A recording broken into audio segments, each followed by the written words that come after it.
حوصلہ شکنی اور مایوسی کے لمحات میں امید اور خوشی کو تلاش کرنا مشکل ہو جاتا ہے، لیکن یاد رکھیں کہ بھلے ہی مایوسی کے سائے آپ کی زندگی پر چھا جائیں، خدا آزمائشوں میں آپ کے ساتھ رہتا ہے۔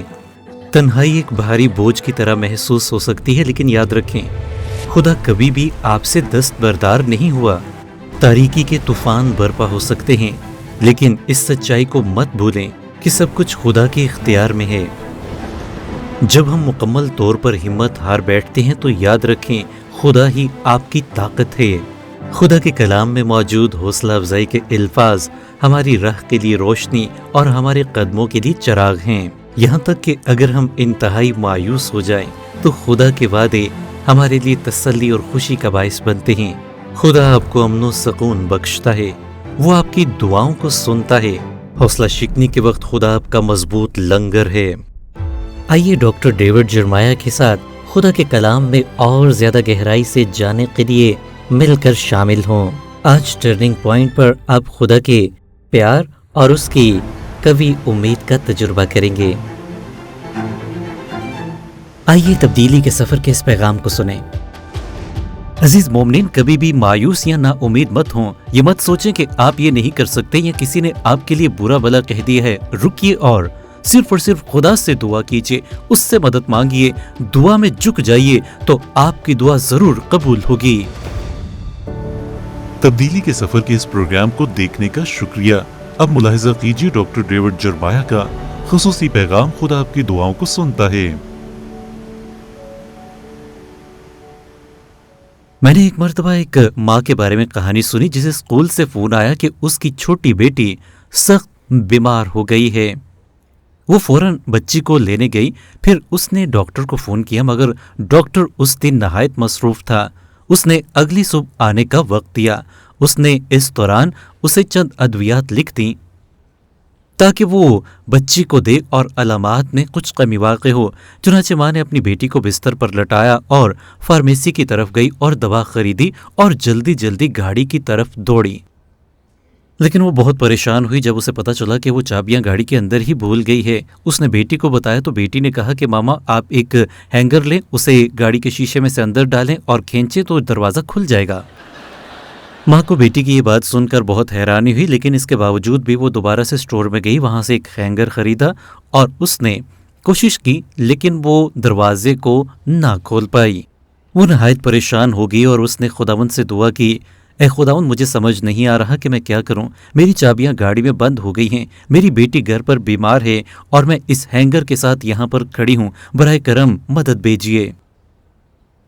جیسے ہی دعا ختم ہوئی تو ایک گاڑی اس کے قریب آ کر رکی اور اس میں سے ایک آدمی باہر نکلا۔ اس کی حالت بالکل بھی اچھی نہیں تھی، داڑھی بڑی ہوئی تھی، کپڑے میلے تھے اور ایسا لگ رہا تھا کہ خدا اس کو کبھی نہیں بھیجے گا، مگر وہی در حقیقت خدا کی طرف سے جواب تھا۔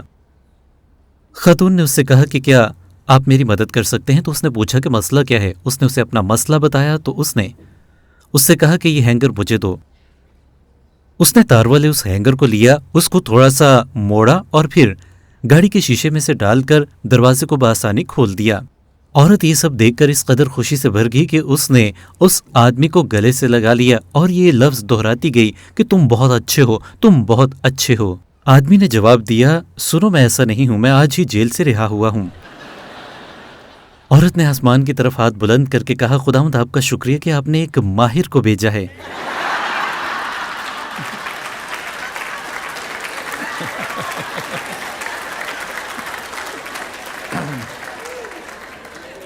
یاد رکھیے کہ خدا بعض مرتبہ ہماری دعاؤں کا جواب اس طرح سے دیتا ہے کہ جس کا ہم تصور بھی نہیں کر سکتے۔